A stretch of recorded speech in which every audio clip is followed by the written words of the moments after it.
I'm Christina Aguayo in Dallas, and here are your top stories. President Donald Trump has canceled an additional $175 million in funding for Governor Gavin Newsom's failed high-speed rail project.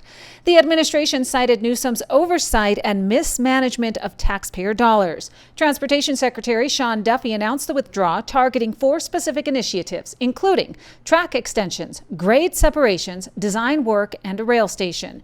This latest cut follows the administration's earlier termination of $4 billion in federal grants in July, saying it's part of their plan to redirect resources away from what they call a, quote, train to nowhere and toward more viable infrastructure projects that deliver real results for Americans. The project was initially set to cost $33 billion and be complete by 2030. However, it skyrocketed to $128 billion for Phase 1. Not a single mile of high-speed track has been laid, and the system has transported exactly 0 passengers to date. In addition, the completion date on the project that started 17 years ago has been delayed by 13 years to 2033. California Democrats claim that the move to terminate funding is politically motivated, calling it an illegal, baseless attack. Newsom's administration has already sued over the July $4 billion clawback and may file more lawsuits, something the administration says only re-emphasizes the project's reliance on federal bailouts rather than self-sustaining success. Here's a fast fact for you. Armed civilians stop 49% of all active shooter incidents in the United States, according to data from the Crime Prevention Research Center, or the CPRC. The CPRC's analysis of active shooter incidents in 2024 shows that armed civilians stopped nearly 50% of these attacks. However, when excluding gun-free zones, where law-abiding citizens are often disarmed by anti-gun policies, the rate jumps to more than 65%. The armed civilian typically stopped the criminal shooter within seconds, much faster than the average police response time of 5 to 11 minutes, proving that armed citizens can be the first line of defense against violent criminals. The CPRC also found that concerns about innocent bystanders being shot or police mistaking an armed citizen for a shooter are unfounded, saying there are no documented cases in their extensive database.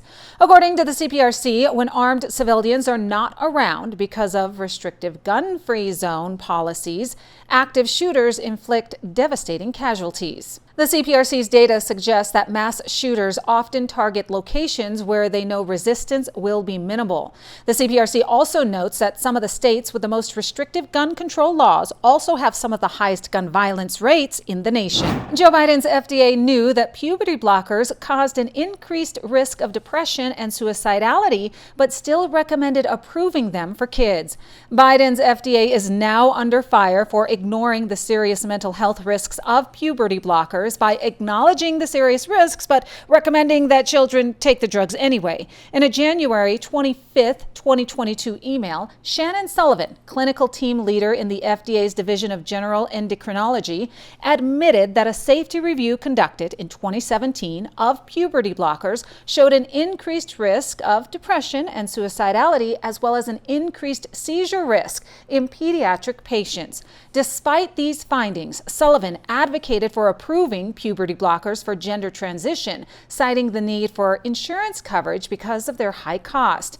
This recommendation appears to contradict the FDA's own safety data, which led to labeling changes in 2017 to warn of those risks. The AFL lawsuit filed on February 28, 2023, accused the FDA of illegally concealing records related to the off-label use of puberty blockers and cross-sex hormones in children. The documents released in that lawsuit proved the agency's knowledge of the drug dangers while still pushing for their approval in transgender youth.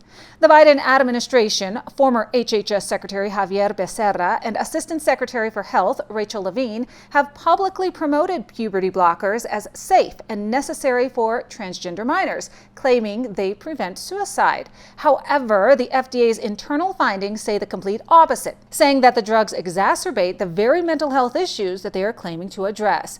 Puberty blockers have also been associated with serious side effects, including bone density loss, chronic pain, and potential infertility. Reports also note long-term consequences for women who use these drugs in their youth, such as osteoporosis and degenerative disc disease.